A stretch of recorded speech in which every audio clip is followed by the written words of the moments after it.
ഈ വരുന്ന 28-29 നോണമണത്തല ചന്ദനപ്പൂടാണ്. ഈ നേർച്ചയുടെ കഥ നിങ്ങൾക്കറിയോ? ടിപ്പു സുൽത്താൻ വരെ ആകൃഷ്ടനായിരുന്ന ധീരൻ ഹൈദ്രോസ് കുട്ടി മൂപ്പരെ കുറിച്ചുള്ള കഥ.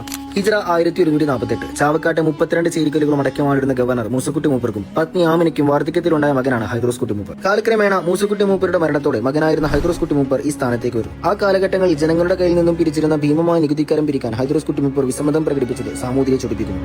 AD 1776 മുതൽ മലബാർ അടങ്ങുന്ന ചാവക്കാട് പ്രദേശം അടക്കമായിരുന്നത് ടിപ്പു സുൽത്താനായിരുന്നു. സാമൂതിരി ഈ സംഭവം അവിടെ അറിയിക്കുന്നു. തുടർന്ന് ഹൈദ്രോസ് കുട്ടി മൂപ്പരെ എത്രയും വേഗം മൈസൂരിലേക്ക് കൊണ്ടുവരാൻ ടിപ്പു ഉത്തരവിടുന്നു. കൊട്ടാരത്തിലെത്തിയ മൂപ്പരുടെ സ്വഭാവത്തിൽ ആകർഷനായ ടിപ്പു തന്റെ മകളെ അദ്ദേഹത്തിന് വിവാഹം ചെയ്തു കൊടുക്കുന്നു.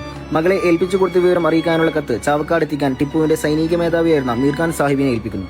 എന്നാൽ രാജകുമാരിൽ ആകൃഷ്ടനായിരുന്ന മീർഖാൻ സാഹിബ് സാമൂതിരിയെ കൂട്ടുപിടിച്ച് കത്തിൽ കൃത്രിമം കാണിച്ച് അതൊരു അറസ്റ്റ് വാറണ്ടാക്കി മാറ്റി. കത്ത് വായിച്ച് വിഷണ്ണനായ മൂപ്പർ കയ്യാമം വെക്കാൻ വന്നവരെ വിരട്ടി ഓടിച്ചതിനെ തുടർന്ന് നായർപ്പടയുടെ സഹായത്തോടെ മൂപ്പരെ ശത്രുക്കൾ കീഴടക്കുന്നു. തുടർന്ന് പല്ലക്കിൽ കൊണ്ടുപോയിരുന്ന മൂപ്പർ അവിടെ നിന്നും കുളത്തിലേക്ക് ചാടി രക്ഷപ്പെടുന്നു. പിന്നീട് ചാവക്കാട് ഇടപ്പള്ളിക്കടുത്ത് ജുമാ നിസ്കാരം കഴിഞ്ഞു വരുന്ന മൂപ്പരെ ഒരു കൂട്ടം പിന്നിൽ നിന്ന് ആക്രമിച്ച് വകവരുത്തുന്നു. ശിരസെറ്റ ശരീരം സാമൂതിരിക്ക് മുൻപിൽ കാഴ്ചവെച്ചപ്പോൾ അദ്ദേഹം ഒരു നിമിഷം പകച്ചു പോകുന്നു. അന്ന് രാത്രി കിടന്നുറങ്ങാൻ പോയ സാമൂതിരി ഒരുപാട് പേക്കിനാവുകൾ കണ്ട് പേടിക്കുന്നു. നേരം പുലർന്നപാടെ ശിരസ് പട്ടിൽ പൊതിഞ്ഞ് നെറ്റിപ്പട്ടം ചുറ്റി ആനപ്പുറത്ത് കയറ്റി ഉടക്കുകുട്ടി പരിപൂർണ്ണ ബഹുമതിയോടെ മണത്തല പള്ളിയിലെത്തിക്കുന്നു. തങ്ങളുടെ പ്രിയപ്പെട്ട നേതാവിന്റെ ശിരസറ്റ് പോയ ബാക്കി ഭാഗം മറവ് ചെയ്യുന്നതിനിടയിലാണ് ഈ സംഭവം. അവിടെ വെച്ച് തലയും ഉടലും ഒന്നാകുന്നത് കണ്ട് എല്ലാവരും അത്ഭുതപ്പെടുന്നു. ഹിജ്റ 1226 മകരം 15 ഈ സംഭവം നടന്നത്. സാമൂതിരി ശിരസറ്റ ശരീരവുമായി ആനയുടെയും വാദ്യത്തിന്റെയും അകമ്പടിയിൽ പരിവാരങ്ങളുമായി